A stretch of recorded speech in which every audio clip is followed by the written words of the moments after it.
Yeah, that was real. That was a real hoot and a half.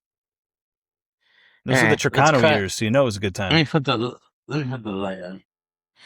Let me shut the blinds and put the light on. Yeah. Oh yeah, don't let the neighbors see. No. I never know when clothing's off. The second half of the podcast. I haven't worn pants in a single episode. Good Introduce the luck picking listener. from all this pre-show banter, Ash. You may have to. Some of this may have to be Only graduated the to good. actual content. Only the good stuff.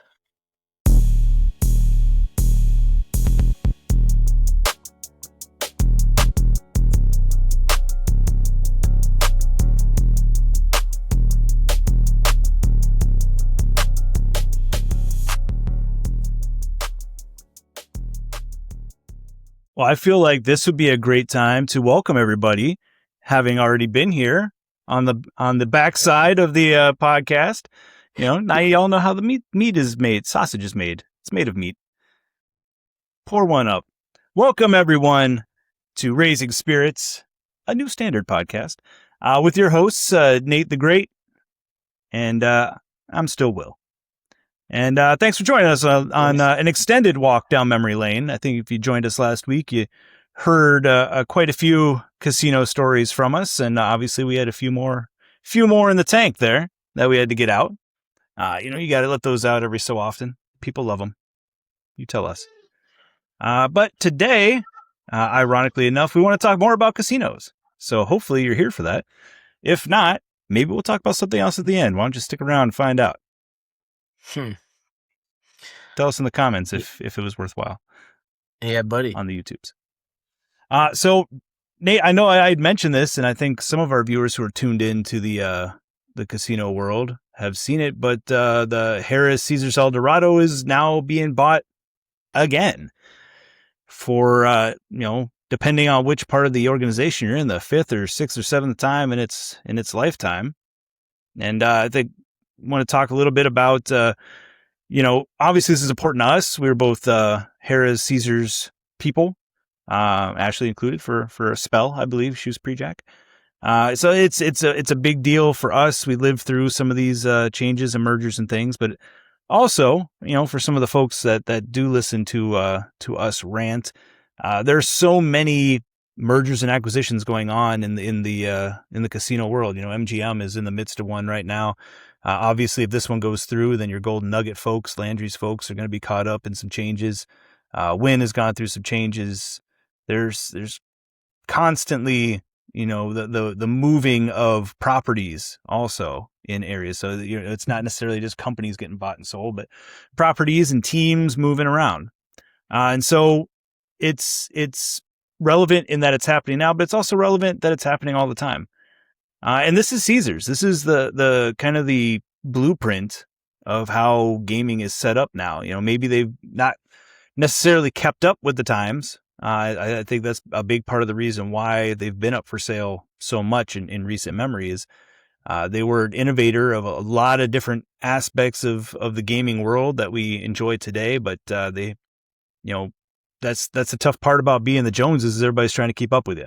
And in this case, when it came to digital, when it came to online gaming, when it came to having such a large physical footprint and dispersed teams, there's a lot of things that, for as much as I would like to say they did right when we were a part of the team there's a lot of things that went wrong. So I thought, and Nate, feel free to stop me if you can.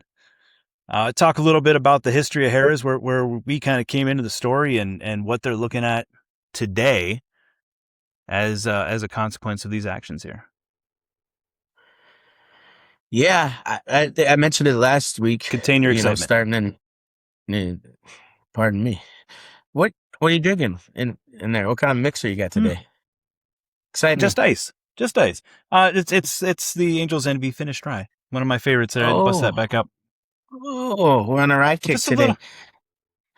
I got the old Uncle Nearest. Oh, rye. The original. Yeah. Wasn't he? Was that the Jack Daniels, right? Yeah. I think he was part of that crew, and then went off on his own. But Mr. Jack Daniels got the credit for that. So, but yeah, now one of my neighbors introduced me to that a shit 5, 6, 7, 8 years back, and so I figured I'd grab the rye last week. So Maybe one anyway, of the oldest mash bills in the country. yeah, Lockie's idea to do the bourbon trail with the players, that's probably the one trip that I'm pretty pissed that we didn't do before we bounced. Well, we and have or free before he will, my bounced. friend, and I bet we could. I bet it could be a write-off if we head down and did a little bourbon tour maybe this fall, and enjoyed some libations and dispense the wisdom like we do. Now you're talking. Now you're talking. Yeah, we were talking last week, and with Reno, Tahoe,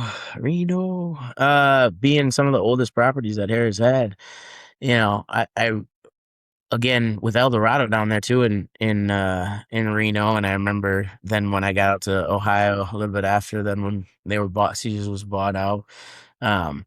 Just the overall transition in the changing of things, you don't have an appreciation for it. Like, as you mentioned, it's happening day in, day out with companies, all over.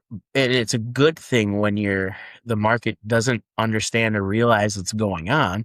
Now, it's inevitable for a lot of people, especially your frequent visitors and such, to realize, and for there to not be hiccups. But when it's done right, or it's done well, I should say, there should be minimal impact. But there's a lot that you don't think. There's so much that went into it. And I remember the 2016 one when we were part of, going from Caesars to Jack. And we mentioned it last week, but I mean, from scrubbing every document of the names and all the proprietary information, and there's kind of two facets to it. There's your player end, what's impacting them, but then there's also your team and side, and so that there was so much to try to juggle and to keep kind of the teams engaged, motivated, and keep some energy in the office, but then also at the same time not disrupt your VIP players. Where even most recently when the MGM over in Northfield Park here in Ohio just transformed to Northfield Park is now the name. I remember I was downtown. Rivers property, right? I don't even know if it's a Rivers property, in all honesty. I know Rivers bought it. They may not be operating it. It's possible. The name just Northfield Park. But regardless, when I went downtown with the class that last day, I remember Pilney was telling me, he said, yeah, man, I'm out here hawking VIP players left and right because they literally closed the building. They had to close the doors for, from a marketing perspective to all the technology. You start new processes, new programs, software.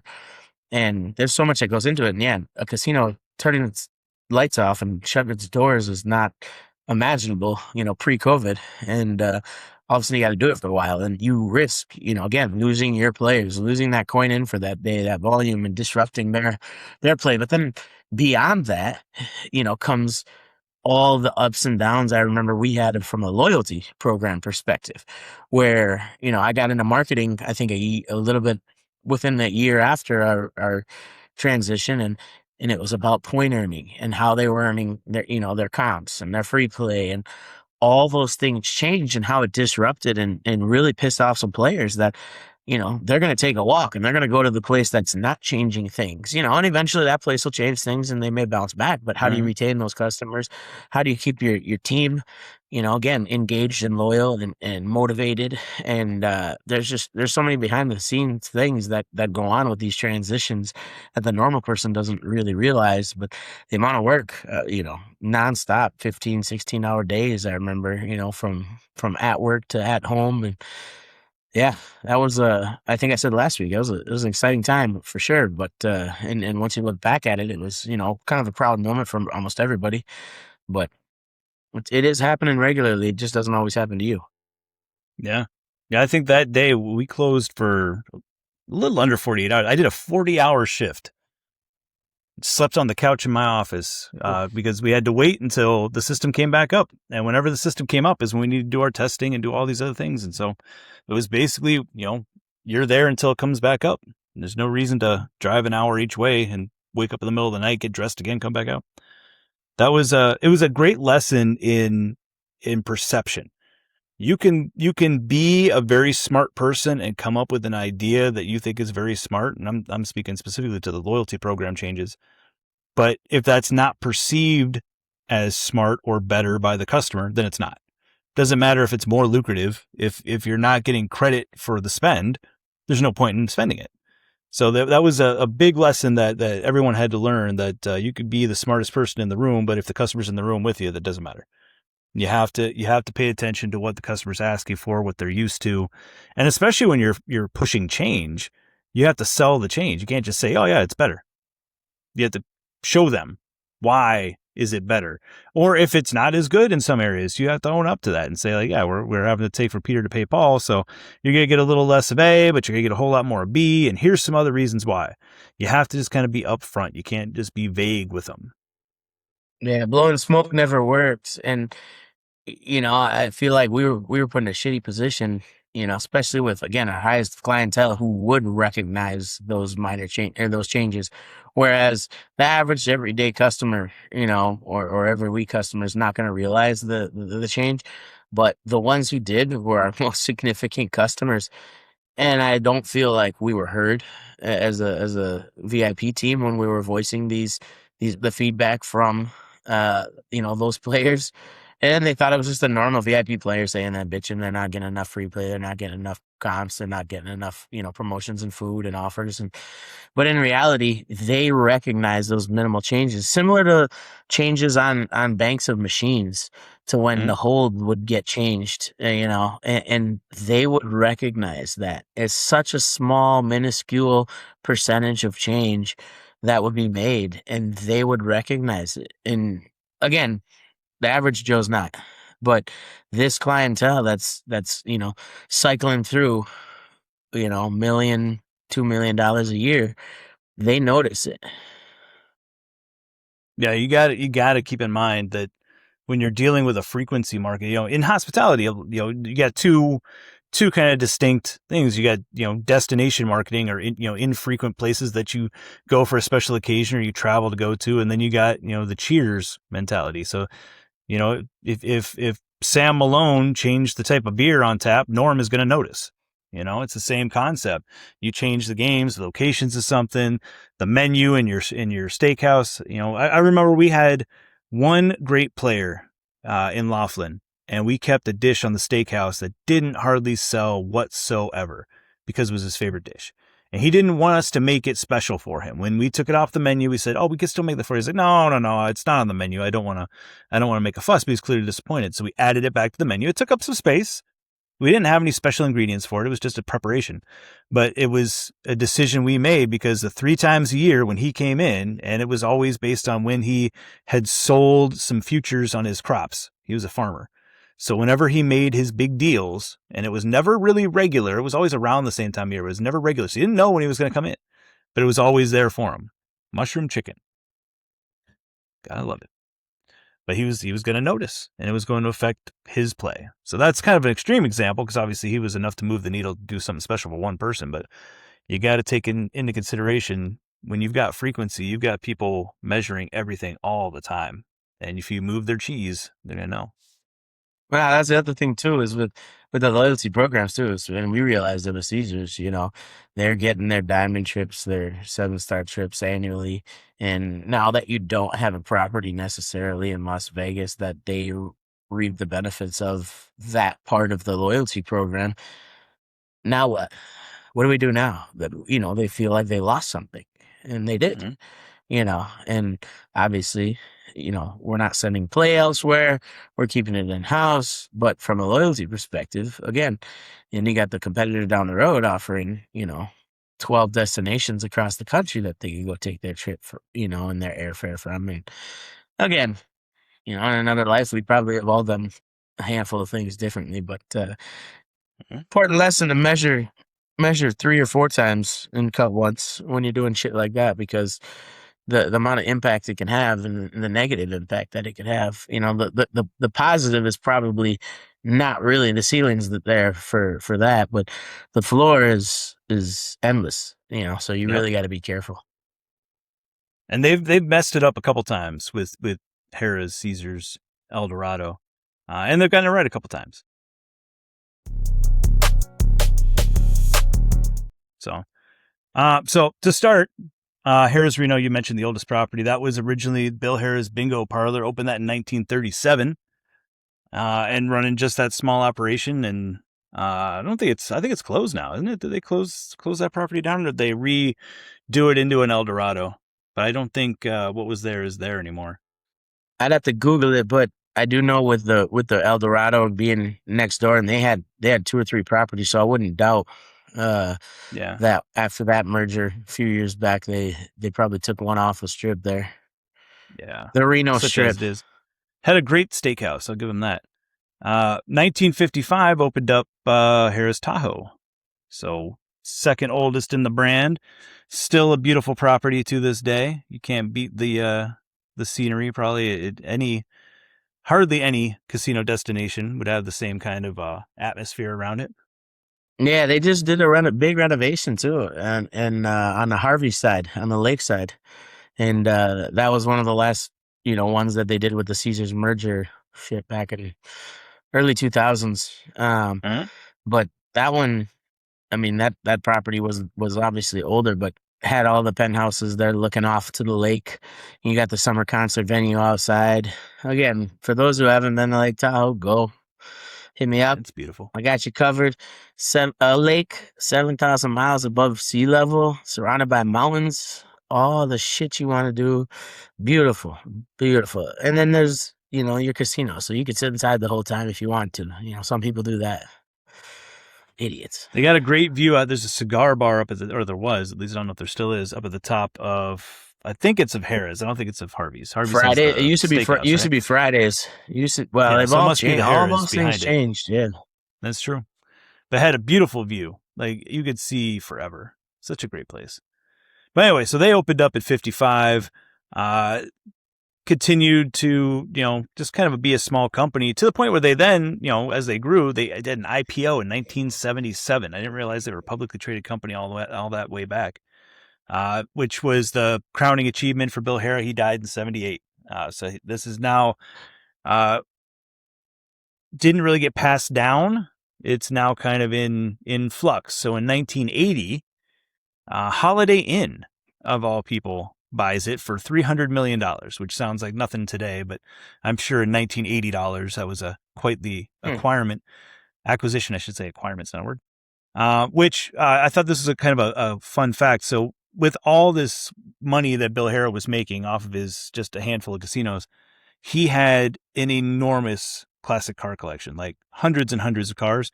Holiday Inn sold it off and remade their entire purchase price of the company. They made back their $300 million just by selling off the classic cars, let alone having these casinos now, because they had a strip hotel. They had just opened a strip casino. They had an interest in another casino, and then they had these two, and that's where it just kind of started becoming a brand. It wasn't just a handful of casinos here, a handful of casinos there. Now that first acquisition, if you will, is what gave it, number one, a Las Vegas presence. But also started this growth cycle. In 1988, Harrah's Laughlin gets opened up. I just want to shout them out because obviously that's my old alma mater there. Continued to grow throughout the South, throughout the Midwest. Fuck you, Nate. Tahoe sucks. Then in 1995, got rebranded as Harrah's Entertainment. And that started it was almost like a line in the sand to say, we're starting expansion. And so it was 10 years of really heavy acquiring properties, acquiring smaller gaming companies, and really focusing in on the brand. What does Harrah's Entertainment mean? Now it's got a contiguous thought across all the brands. 1997 is when they started Total Gold, which would later become Total Rewards, which then I guess later on even more would become Caesars Rewards. But that was kind of the archetype for slot clubs. They were realizing that the old way of thinking about table games players being the drivers of it and slots is for the wife, while the guy is playing cards, that made no sense. Slots make so much more money per hour, less manpower to run it, so on and so forth, that throughout the years, they've been pushing more and more towards slots. Now you've got Total Gold, which is primarily driven by slot play. You're getting rewards back on your play instantly, so you're not waiting for the pit boss to notice you, to write you a comp to the steakhouse, what have you. This is what all slot clubs today, all loyalty clubs today in casinos are built on. So that was 1997. That's when they're really taking hold there. And then 1998, and I want to talk about this for a second. Gary Loveman joins, and I'm a big Loveman fan. He's got a lot of flaws. He's probably the reason. Yeah, he had the special sauce. He's probably the reason for the meteoric climb, and also a big part of the reason for the big crash out after the what do they call it? It wasn't a depression, the recession in 2008. Couldn't ever really get over it, but he is. I think everybody's heard us talk about the service profit chain. I probably mention it way too often. That was basically his thesis when he was in Harvard Business School. And just to catch everybody up, it basically means if you make your team happy and satisfied, they're going to create happy, satisfied customers, which is going to make profit. Now, there's a lot more to it. It is a whole school of thought, and there have been classes, college level classes taught around just this concept and how it really does prove itself. And every time you try to break it down, you can find, anytime you don't make profits because you don't have happy customers, you don't have happy customers because you don't have a happy team. And that could be from culture primarily. That could be financially, that could be facilities, things that are driving your morale down that are affecting your customer. It's kind of to me, it's the ultimate expression of the importance of culture for a business-minded person. For somebody who's got a mind for culture, this is it's intrinsically important. But for somebody who is profit-driven, somebody who I would take the food off their plate at a buffet, this is a mathematical way to prove the importance of culture. Yeah, G Love made it feel good to be big. I said I was used to all these skinny, trim, fit guys coming in from executive offices and shit, and then all of a sudden, G Love looking like a penguin coming out of nowhere, man. And I know we couldn't bet on Boston. Jackets.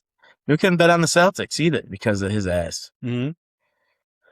And what minority owner of them, I think, back in the day too. So yeah, there was I do recall going through the Empire program at that time, and again, shout out to Lockie, your boy.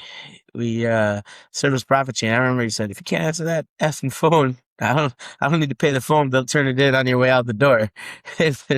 And he was busy drawing us up the service profit chain on the grease board there at one point in time. But I believe in that. And again, a lot of people they miss the boat when it comes to taking care of their teams. And there's a lot of belief, and I believe in it. He just wasn't the best fit for the Caesars, motto and corporation. And I think when we started in Ohio, if I'm not mistaken, he was right around on his way out. He was around until 2015. So yeah, just about similar time frame there. Yeah. That was another one of as he went through, he came in at the right time. His timing was great to get involved. 97, they start the slot club. They're doing their, since 95, they're doing their acquisitions. He comes in 98 as a consultant, becomes a COO, and becomes a CEO in 2003. So perfect timing, because that was right when all the big acquisitions came in. They had gotten a lot of smaller properties and built up something. In 2000, I think it was either 3 or 4, they acquired Horseshoe, which had a handful of properties, but also had a lot of reputation for high limit play. Because that was one of the things that the Loveman era brought in, was a focus on VIP. It wasn't just the like I said, the pit boss recognizes your play, throws you a comp, gets you a room or whatever. This was concerted effort, appointment marketing, air program, junkets, national casino marketing,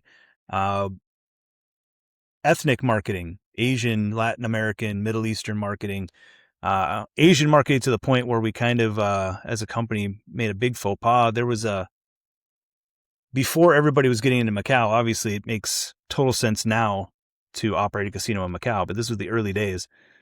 And getting in there, you had to deal with the Ho family. The Ho family was mob connected, or I guess is still. I'm sure they still exist.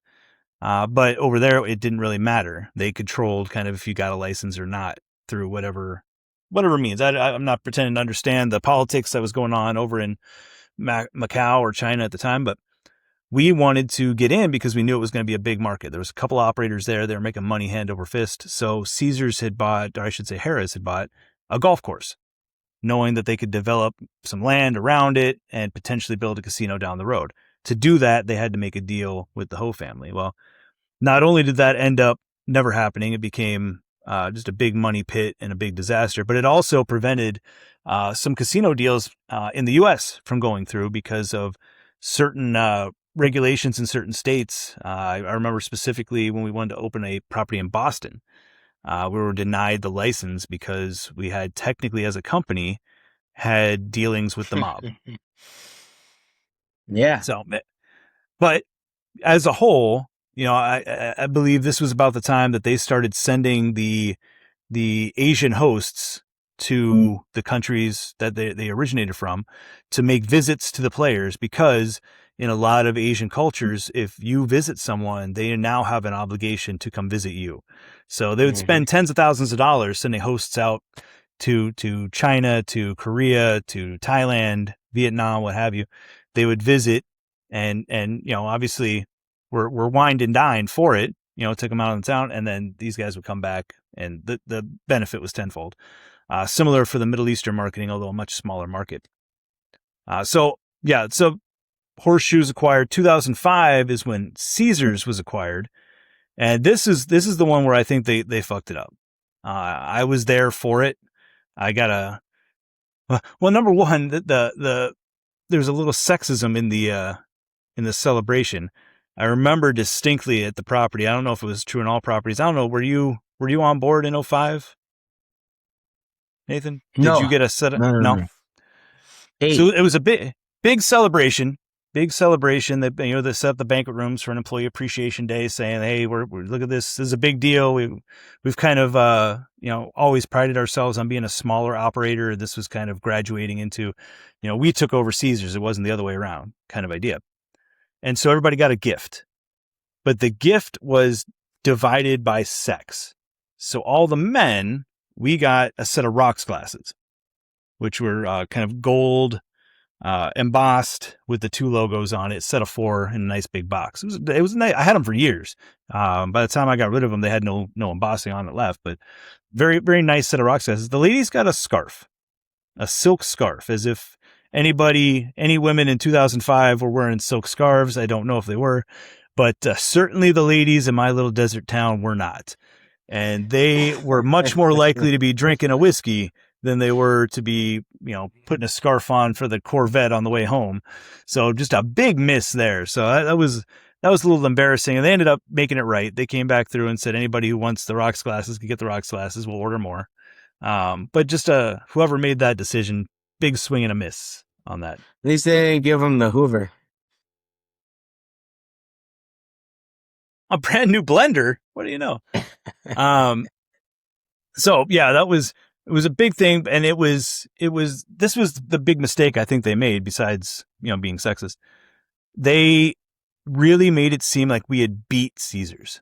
Like we had taken over Caesars. It was we were David, they were Goliath, and we beat them. That was the vibe. That was how it was kind of pushed, is that's why it was such a big deal. And where it hurt the most was the Caesars people heard the same thing from their new management. Because as they started to integrate, they started to transfer properties. You started to meet the people who would come up through Caesars. And this is going to be a theme throughout this conversation of, once somebody gets acquired, the people that used to be there get kind of talked down to and told, like, yeah, that was wrong, or else you wouldn't have been acquired. If you were doing things right, you'd have bought us. So there was a lot of just sour grapes for a lot of years from those old school Caesars folks to the Harrah's folks. And that, I could totally see that happening again today. As Fertitta looks to acquire, you've got the Golden Nugget way of doing things.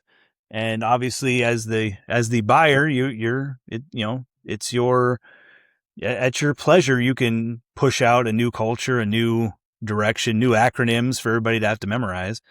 But in order to, if we believe in the service profit chain, you got to hold the hands of those people that kind of just got taken over. It's not like you're the Roman Empire coming in and just taking over Egypt or something. It's much more than that. You have to consider the longevity of these folks and the relationships they have with your customers, and the customers are going to value that. We talked about the VIP lounge servers and how much influence they have. You got to think about all levels. There, how many customers have their favorite EVS attendant or server in the cafe or what have you? Shout out to Milton. Hey, and Roland. It remind me of one of those VIP trips, missing the boat thing. That just happens too often, where the decision making is not close to home when it comes to for customers, especially for VIP. Like, that's got to be made right by your hosts, right by your team. Like, you can't make that from an office. You can't make that from somebody behind a computer trying to mathematically make it make sense. Like, you're gonna fuck shit up. And too many times we have to dig ourselves out of holes by stupid gifts and shit like that. That I'm baffled that stuff still even happens, but it does. And again, you got to trust your team, empower them to make those decisions on what's going to be best for each customer. And I love that when we got to the Infinity Group, one thing that I felt Jack did great was where we could really specialize in how we took care of those customers, to where we only brought 11 on that first year. Like, those 11 players felt special to the point where we're sending it, we're flying 10 of them down in a private jet, and then one's taking the limo. I'm flying in a limo because she read something in this book of dreams that she doesn't fly, and so she took the limo down. And ironically, that time she beat us. She beat us to the destination. That was a hell of a trip. It's fucking limo, and we flew a private jet down. And I still remember us sitting there in the airport that day, bellied up to the bar because we were on delay for whatever reason. How you get delayed in a private jet, I don't understand, but it happened. And so we're entertaining, we're drinking, having a good time. And the second the plane is ready for everyone to board, we just so happen to go get an espresso from the Starbucks in the airport. And pretty soon we're getting blown up on the phone, Will and I, by one of our liaisons that are there to chaperone us. Like, hey, the plane is ready to take off. You mean we've been waiting for 4 hours and now it's ready to take off and we're sitting here in line and everybody's waiting for us allegedly? So we had to walk the last couple guys on the plane of 7. But we got our fucking coffee, because hell yeah, we did. Hell yeah, we did. And then we got served cookies by our GM, and well, we didn't get served. Neither did half of the customers either. That's another one you got to think about. You got to think about when you have a great customer. Yes, they only served one half just of the party. Customer. They only brought enough cookies for the amount of customers, not their spouses or guests, which just got real sour real quick. So that's another important point. That's part of happy employee, happy customer. If you had somebody that was engaged with your customers running that program, and not to speak ill of anybody who loves spaghetti, but certain people that ran the program at the time, they just weren't the right person. So if you're not the right person, you're not going to be, if we think about the service profit chain, you're not going to be happy. You're going to be constantly trying too hard. You're going to be making bad decisions because you're not in the right position. You're not being, at that time, marketing leadership was a little rough. So definitely a little bit of fear there, I'm sure, on his part, to get things right. And when you're working out of fear, you get things wrong. So you got to think about all aspects. I'm going to tell you about a train wreck. On that trip, I was a train wreck. So it started when we got there and we were late, and we got escorted by the police of Cincinnati all the way to the event. It's like a motorcade. Like, they thought we were the president escorting our bus because we were so damn late of our 78 players. So they did things right, thinking in advance, making sure that when we finally did get off the plane, we were getting to that event real quick. Now, everybody else in that event, Detroit's property and high rollers, the 100 they had there, 100, 200 they had there, Cincinnati's, Cleveland. They were all already there. They already ate steak. They'd already ate dinner, their lobster. And we come rolling into this party at this banquet hall in Cincinnati. And we're looking at empty plates. And you know what? I'll shout out to Mark at that point in time. Dunk came over, plopped that bottle of Opus One on our table and said, "You guys look like you had a rough day," and gave us that bottle. And man, we put that Opus One down. And I remember I forgot everything after that. And I forgot everything before that too. It was a beautiful time. But he thought of us at that point in time, at least. And, and made it that much better. And then to when our players were taking home all the awards and even they'd only been there for a fraction of the hours that all these other players were sitting on machines. I remember Martha pulled up with one of the Mercedes that first night. And again, those trips like that, you learn things from it, but you make the best of it. And I'll never forget that Sunday morning after you went in early and I didn't and got kicked out of the hotel. Well, actually, I had bounced before everybody got kicked out. You were just in the nick of time there. Yeah, to not be labeled a bad guy within the company. But I remember waking up having to charge my phone at every outlet I could find. I'm going to the buffet where they got the lobster the next day, the cold lobster and shellfish and shit. And I got my phone plugged in over at the pylon, a minute and a half away from the buffet line, because I got no battery. Didn't plug my phone in that night. Got all my players calling. Got my girl calling. And Christ almighty. That was a good shit, there was a couple good examples in there. Number one, I may have in more recent times disagreed with some things with him, but Chad Barnhill ran a hell of a property. He really was in touch with hospitality, very much a student of hospitality and the details of the nuances of travel and service and luxury. There were a lot of small little steps there. That is something that I think the Jack as a whole could really get. Now, unfortunately, finance would get in the way a lot. And so there were a lot of inconsistencies there, but when it was done well, it was done really well. I think back to when I headed up to Detroit for Dan Gilbert's family reunion event, probably the best event I've ever went to in my life. And it was the same people running that ran his casinos there. And Dunk, for, again, huge respect for the guy. He owns his own freaking casino company. But if you're in his orbit, the service profit chain was exactly how he tried to run things. It was very much a, feast or famine. So trying to do the right thing, pushing way too much, and then realize it was too much, pulling back too hard. And that's, I guess that kind of falls into you can't fix culture with the pizza party, even if the pizza party's a $500 bottle of wine. You have to be consistent with how you dole those things out. $5 gift card to Giant Eagle work? $2 lottery tickets. All right. Enough's enough. So now we're not digging. Obviously we look at some of these decisions too. Hindsight is 2020. So anyway, 2005 acquisition of Caesars was not handled great, but it was a great moment for the company. To the point where then they had kind of built up such a portfolio that they went private and banked a bunch of cash. I know a lot of people that made good money off of that transaction. Harris for years had a program where we would us in Laughlin would routinely beat Tahoe in service. And everybody else. Frankly, we were number one for all but one quarter, which is the quarter that Nate clings to say that they were better than us.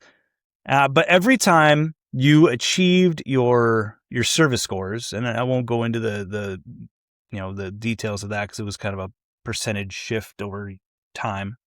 But every time you achieved it by the maximum amount, the maximum goal, you would get $200 or $200 in stock. So every quarter, I would get a check for $200 because I was a dumb kid. I wasn't taking the stock. You had people who had been taking the stock for years, and it didn't take much to get some payout. $200 was the amount. I think it was $200, $150, depending on where you hit. And Harris Laughlin always hit somewhere. And they Usually at that always have $200 level. low expectations. It's easy to exceed expectations when they're When you're low. great, it's easy to be great. So you don't expect a whole lot of shift when you're already great.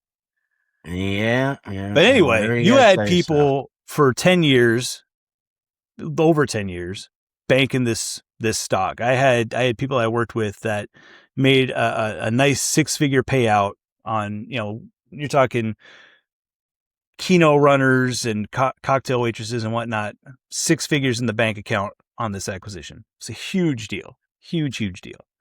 So that happened in 2006. And now things are a little bit different. You don't have to disclose all of your things that when you're a private company, the way business gets done is different. Now, it was still a good time. Still a profitable time for the casino for those first couple of years. And then 2008 hits. And not only was it tough for everybody, Nate knows, anybody who was in the hospitality business in 2008, especially the travel business as well, if you're talking about the destination, it was very, very tough.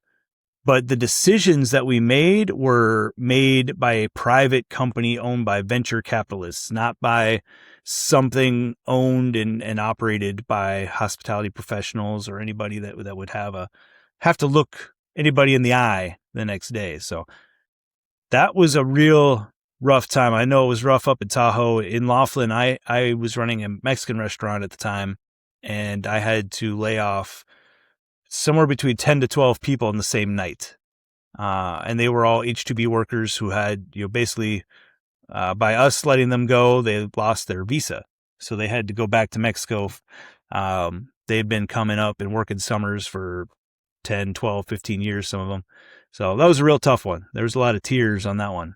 And it was happening at every property, to the point where unfortunately, because of union situations and things, we ended up cutting loose almost all the young talent, and a lot of other brands picked up that young talent and did a lot of good stuff. So kind of the first big misstep there. Yeah, I remember I just came on in 2008 in that June, and then all of a sudden the end of that year, I'm sitting there and they were laying off. They're giving the letters, and offering people to buy out, and I don't even think they didn't even start with that actually that year. They just cut people loose based on position and track record and how they were within the company. And at the time, I think we lost 37% of our team.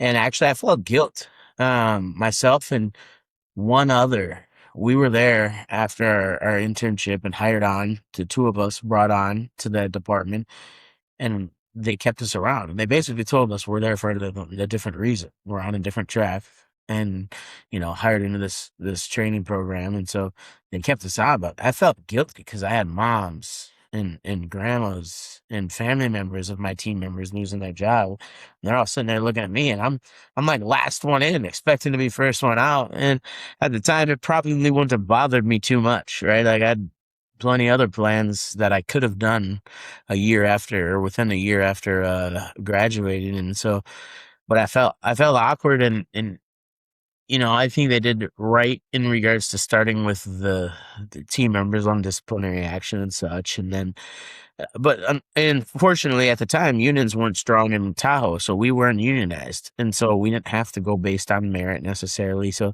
there could be some production, decisions made at that time to trim some fat, which I think were good. But yeah, it was a tough time for everybody. And so I remember even I got sluggish because I got stuck in a year-long program that should have, I had expected to be this supervisor position after 1 year, and a year and 8 months, and I'm still in this current role as in this supervisor training program, rotating these 2 to 3 jobs. And like, yo, where's the end? And they're like, yo, we got people that were in 3 positions higher than you fighting to get jobs back into the company. Like slow your roll. And at the time, I was in a good position in life where I just wanted to kind of live. So I was all right and stuck it out. But yeah, that was a tough time, man. I just remember again, family members being laid off and people it kind of reminded me of COVID, but like permanently, not just for a few months. It was rough. And being it in the was very tough. hospitality industry, we took one of the biggest tolls. That extra money, that extra cash. What do you do with it? Travels, destinations, and fortunately, we had a significant amount of Filipino team members who would take their trips strategically throughout the off season. So we didn't have to lay anybody off. Again, working together as a team, rotating who goes off when. So instead of cutting an FTE, everybody took their tactful, PTO at a certain time to where we could have 3 to 4 to 5 people off, from the shoulder seasons on until the spring, and afford to keep everybody alive and everybody work together. So, again, when you have the opportunity to adapt and your team's, loyal to each other, I think loyal to each other more than loyal to the company sometimes, and that's the importance of, I think, feel like culture. And when you have a boss and a leader and a company and an organization that believes in you and that is really trying to look out for your best interest as opposed to the bottom dollar, again, service profit chain, man, pays it back tenfold. That's truth. For those of you scoring at home, FTE stands for full-time equivalent, but for easy understanding, just consider full-time employee. It's based on hours worked. It's a metric, but it's basically a body, a team member.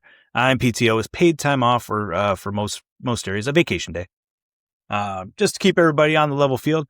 I do want to give a shout out that this was a very, very hard time for everybody. But somebody that I hope to have on the podcast for an interview sometime, Eric Fox was our operations manager in food and beverage at the time, of which I was part of that team. And, like I said, we were letting people go left and right. It was hard times. It was, a lot of work. And he did a great job in reminding us that, that this, to simplify it, this sucks, but it's what we're living in. And the customers shouldn't suffer because they still came out to see us. So we still owe them, the best experience we could put forth. And so he motivated the salaried team, the supervisor and the manager team, to put on probably one of the best shows, for those next 2 years that we ever put on. The amount of creative execution of things, finding ways to do more with less. One of the ways that I was able to make my name in food and beverage was just cross training and having one body. I had this one poor kid that ended up, he volunteered to work a double, and he ended up having to wear 3 different uniforms over the course of his shift because we had cross trained him in so many places that we were able to not have to, sacrifice service because we didn't have any bodies, because we had people that were able to fill in the gaps, and just getting creative and motivating the team to go out there and work harder for basically the same amount of money, but do it with a smile on their face because they were loyal to the operation. They were loyal to their leaders. They were loyal to the idea that we were all doing this together. And it had built such a culture. So shout out to Eric. Hopefully have him on the pod here soon.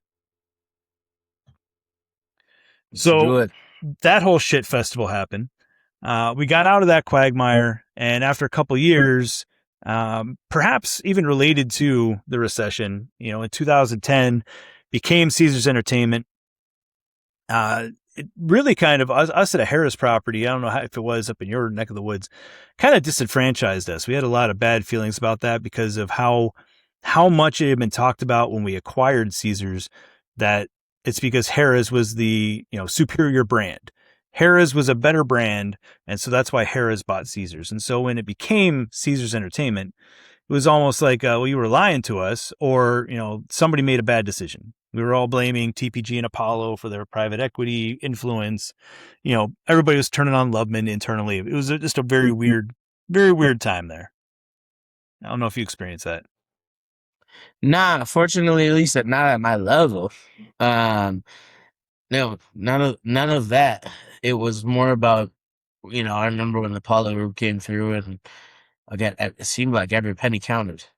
We weren't fixing the things we needed to fix. We were, the carpet, the steps to get in. We were more focused on other things, unfortunately. So, but fortunately, at the same time, with it being Harris Harvey's at the time and those two properties, maybe they were isolated enough to not impact or have been impacting kind of like your teams.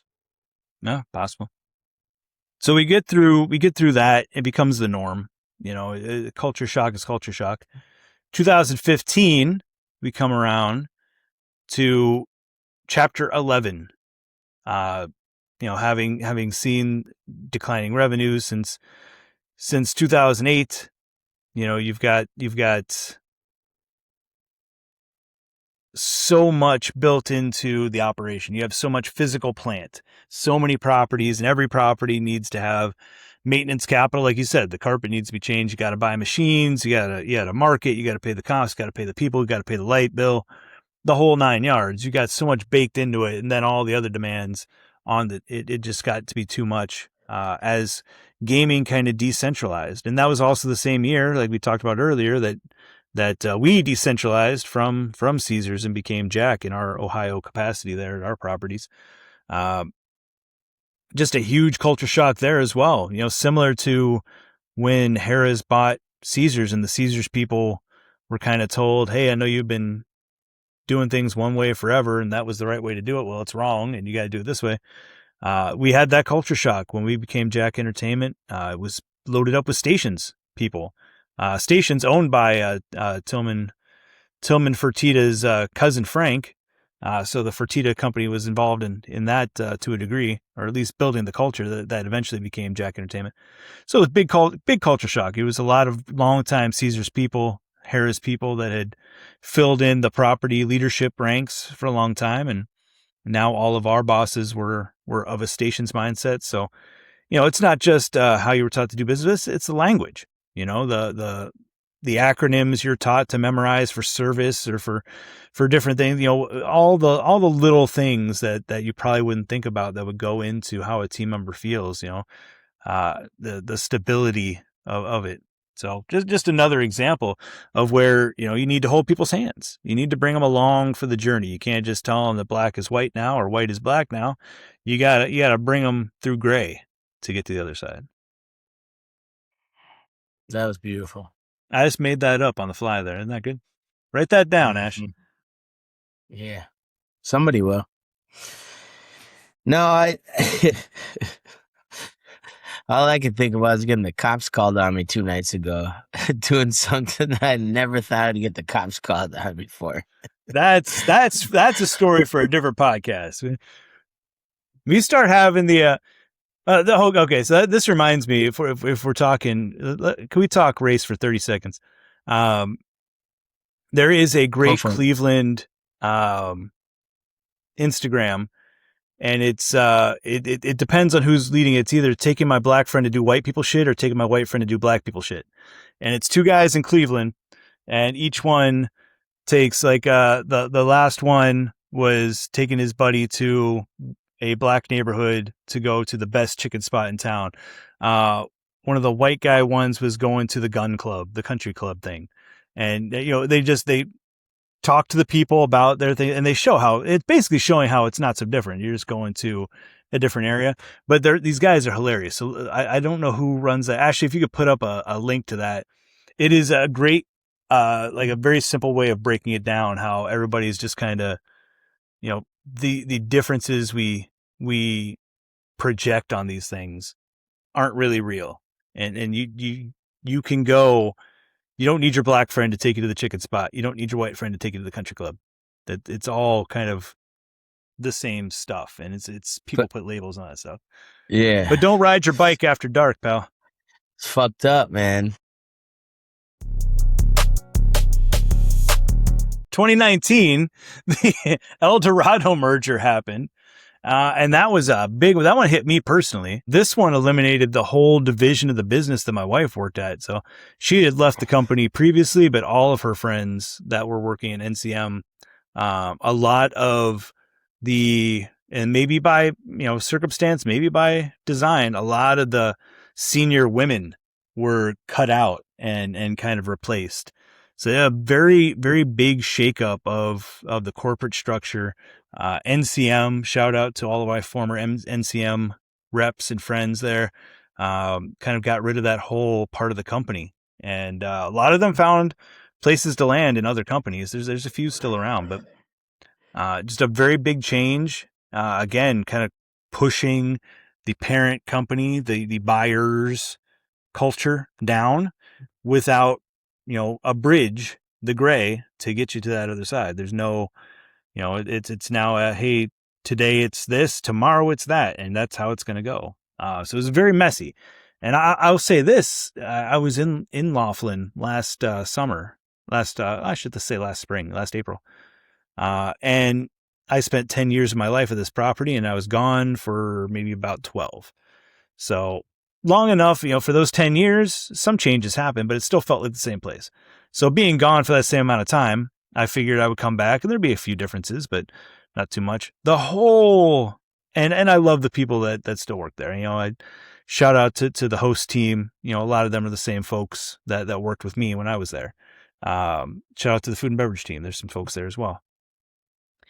But the vibe of the place, the heart of the place, it was palpably, the morale felt low. First of all, I couldn't find a body. I was walking the floor with my wife, could not find a uniformed body. It was so dead on the floor. But there was customers, but from a coverage standpoint, from a beverage, slots, tables, the spread on the tables, Greg French used to have that thing laid out nice. Now the spread is all over the place. The buffet is closed with just visqueen over the front of it. Has been closed since COVID. No plans to do anything with it, just covered with plastic tarp. I go into the steakhouse, and I love the steakhouse. I worked there for a few years. I ran that for 3 or 4 years. It looks exactly the same. It shouldn't. It shouldn't, after 15, 16 years, have the same chairs, the same carpet, the same shit on the walls. It shouldn't. So there's a lot that it just is obvious. The attention was elsewhere, and it wasn't on culture. It wasn't where you had people like your guy Matt Kristofiak. I met him up in Tahoe. He exuded culture. He was the biggest cheerleader, and he still is. I follow him on LinkedIn. He still is in his current role, just pushing out the good vibes and the positivity. We even had a, for lack of a better term, a chief cultural officer for Caesars at a time that I got to work with for a little bit. None of that was happening. It was very low mood. I love him, man. He's the one who fucked up my shit going up to Cincinnati to be the traveling team there. But no offense to him, man. It might have been somebody else that dropped the ball, but he's the one who was pushing my name up, and I feel like realized that my shit didn't get through effectively, or I didn't get some answers back, so I got blocked on that. But I love Matt.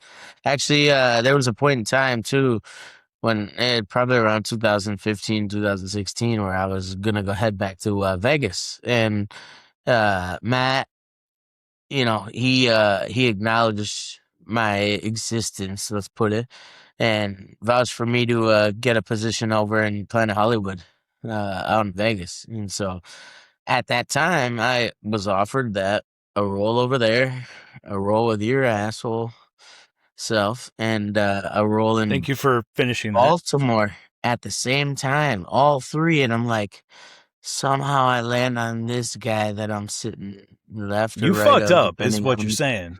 Long story short, you fucked up your I whole took life. the easy approach of just staying where I was and taking the job that was offered to me right at home, when I could have been on Vegas or Baltimore, and here I am.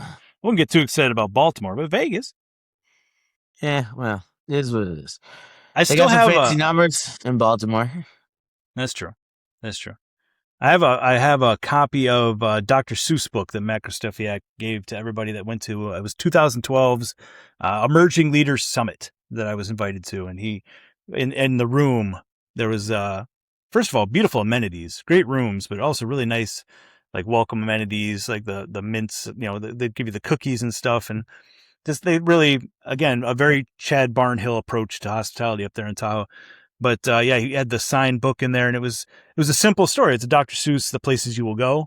but it was kind of, Yeah. relating to your career and how you're developing and things like that. So I still have that. That meant a lot. That's cool. That's cool. So what I was gonna say also, no, I'm just kidding. I, what it means to take care of your team, for those who are still puzzled about how to take care of your team, it's care about them. It's do the one-off things. It's give a shit, right? It's not just like sit and nod and say okay. Uh, I think to one of Will and myself's, team members that we have as part of our team, you know, just celebrated a great birthday, right? We found out he was going to Las Vegas. Okay, I'm in Ohio. I don't know what bumfuck area Will's in. He still probably didn't get good reception at that time, but he picked up the phone and I said, "Yo, man, TC's going out here. What can we do for him for his birthday?" And so Will gets on the horn. I get on the horn. We probably spend, and I'm midst doing 6 different things as I'm always doing, driving, and I'm not going to tell you with one knee or with my phone in my hand or texting or calling or anything like that. But I'm doing all these things, but I still say, you know what? We should figure out what we can do for our guy. And so Will calls me back and says, "Hey, here's what I think." And I said, "All right, I got the name, I got the location he's staying at. Let's figure it out." Boom. We get a text at, I think, at least Ohio time, it was probably like 2 in the morning. "Thanks, OGs. Appreciate it. Lots of love. Thanks for helping us out. They took great care of me here. Walked into the room with this, forever," is basically what it said. And like those are the little things. And when you have a few team members, it's easier to do. But as a larger company, you got to figure out ways to do those things for your masses, right? And you depend on your managers, your directors, your supervisors to do those things. But those things go the distance.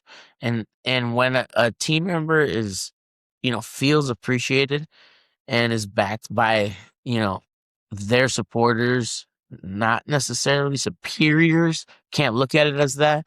They're sitting there in the trenches with you, more so in the trenches more than you.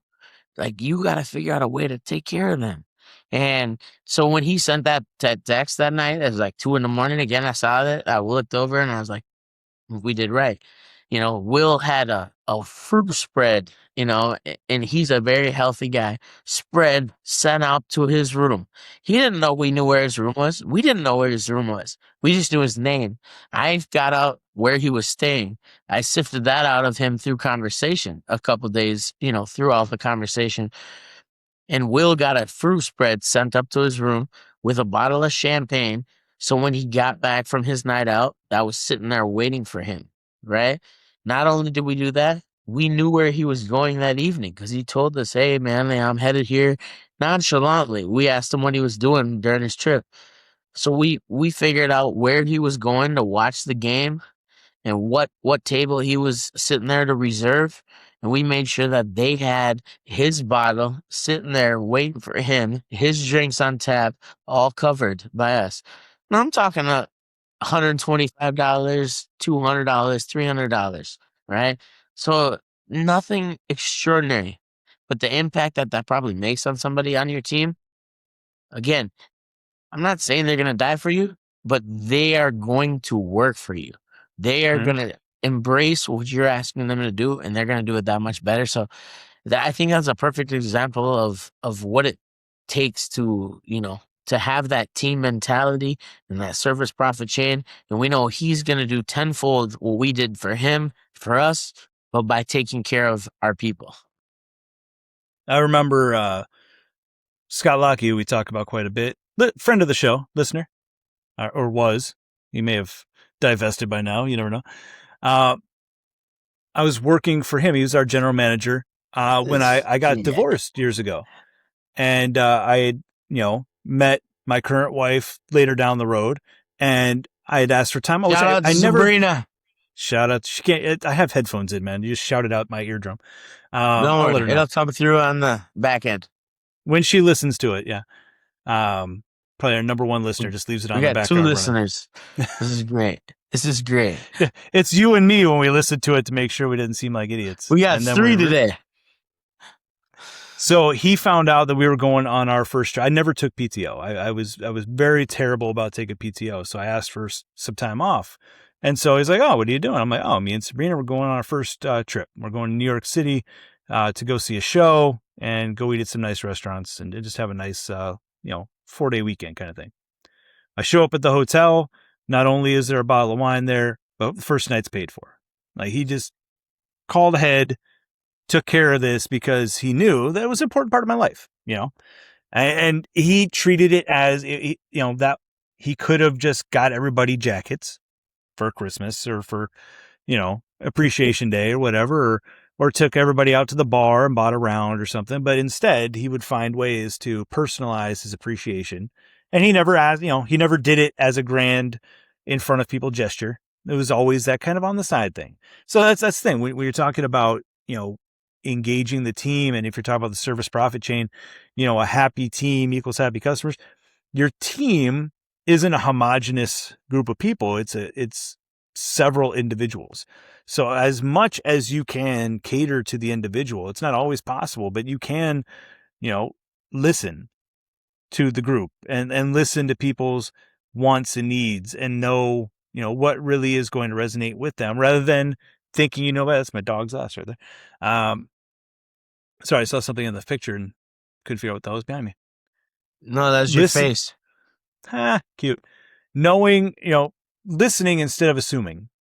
And when it comes to team member engagement, and I know we all make that mistake all the time of assuming we know better or thinking we know best, but similar to what we talk about in sales all the time, in almost every case, personally and professionally, the answer is shutting up and listening, and you'll learn what you need to know to be successful in relationships, in business, in all aspects of your life if you shut up more and listen more. Let it say it, man. God gave you one mouth and 2 ears. So Are hopefully, you scratching your Tillman ass Fertitta, or your dog? I'm scratching my dog's ass, if that helps. She likes That's a cool. little scratch on right above the tail there. She likes that. She's a good girl.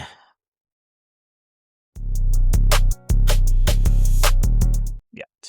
So hopefully Tillman Fertitta listens and his team listens and they do right by way of our old compatriots at all the various properties that they've dispersed to.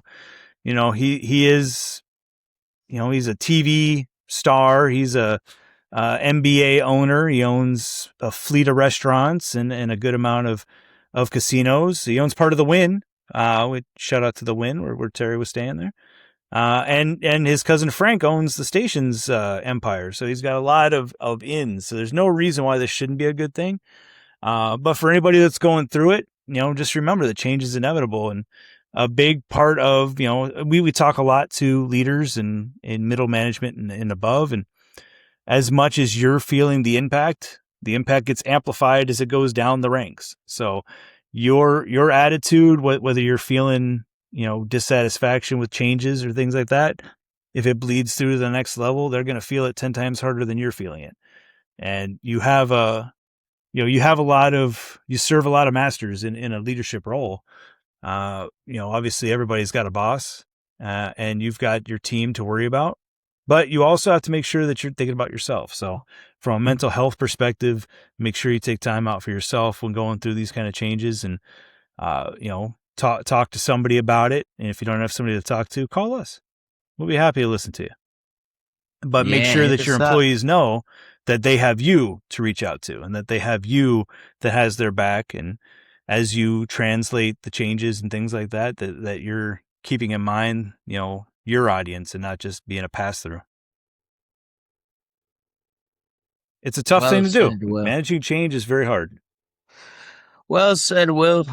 And for those of you who, here's the thing, man. Those who are doing it and they just don't realize. They don't have, I don't know if it's ineptitude or what the word is. Webster will, I'll default to you, but they just don't realize what they're doing and what they're not doing. And that's part of the problem, is that you think you're doing everything okay and you're not. And it's okay to ask other people outside of the realm, whether it's your friends, whether it's the actual team member who's being impacted prior to the decision that's being made, or whether it's just a third party. Like, ask somebody before you do it and make sure that you're making the right decision and not just making the decision best for you. And that's all I say. That's all I can say. Yeah, that's a great point. The real power doesn't come from being unquestioned and being right. Real power comes from people respecting your decisions based on the fact that you're taking into consideration all those things. You know, they can't respect a decision that comes just with no details, with no backup to it. If you've gained the respect, that's where your real power comes from. They say Michael Jordan, right? He was the best basketball player in the world, but he couldn't manage a team for shit, right? Mm-hmm. Because everybody was afraid to fucking tell him that he didn't know what the fuck he was talking about. And Barkley said it. All these people said it. I mean, kudos to him, man. No, I don't know. All I gotta say is that not everybody doing it can do it or can coach it the best, but trust your team, trust your leaders, especially those people like in between the customer and the team member and you. Like, those are the people that take the brunt of it, man. Those are the people that deserve your attention and the effort that you can give in. Take care of those people, because those are the people that make it work. They're not senior leadership. They're not management. They're often supervisors. And those are the clubhouse people leaders too, really, not non-traditional leaders, people who don't get paid to be leaders. They're oftentimes putting that out.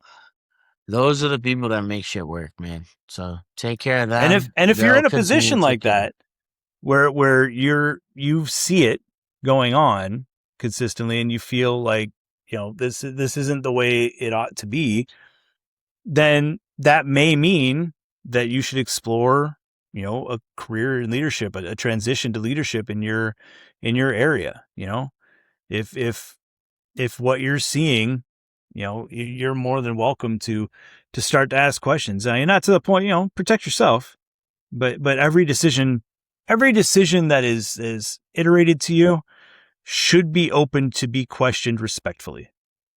So question it. And if your leaders aren't able or aren't willing to give you any answers, even if the answer is, I can't tell you, or I don't know, that's a perfectly acceptable answer. But if you're hitting those stone walls, then maybe you could be part of that change. And maybe a career in leadership is for you, because if you're passionate about the team and the team effort and culture above everything else, like we talk about, then maybe that's something you want to explore. I'm big on culture, man. You got to take care of your team. You got to appreciate your people. And if anybody's out there needing some advice or a poke, man, reach out to us. Shoot a message to Ash. All three people listening right now, we'd love to help you out. Pro bono. Yeah, don't call all three at the same time. There's only two of us. Sabrina can just yell from the back, so that takes her to one. Well, folks, I believe you've wasted another perfectly good hour listening to a couple of drunks rant about casinos and leadership, and we appreciate it. I'm not drunk yet. I believe in you. I'll get there. Ladies and gentlemen, Raising Spirits is a New Standard podcast hosted by myself, Will Hockney, and this young gentleman here, Nate Geeson. Produced by the all-powerful Ashley Kuba, who can make us seem foolish if she wanted to, but luckily hasn't figured that out yet. Our theme music is by Marcus McLaughlin. Our musical director is Angel Flowers. You can raise our spirits by following us on our socials at Raising Spirits Podcast, visiting newstandardconsulting.com/Raising Spirits, or check us out on the YouTubes, because that's where we make money. Hit the fucking like button. Be cool and hit the fucking like button, nerds.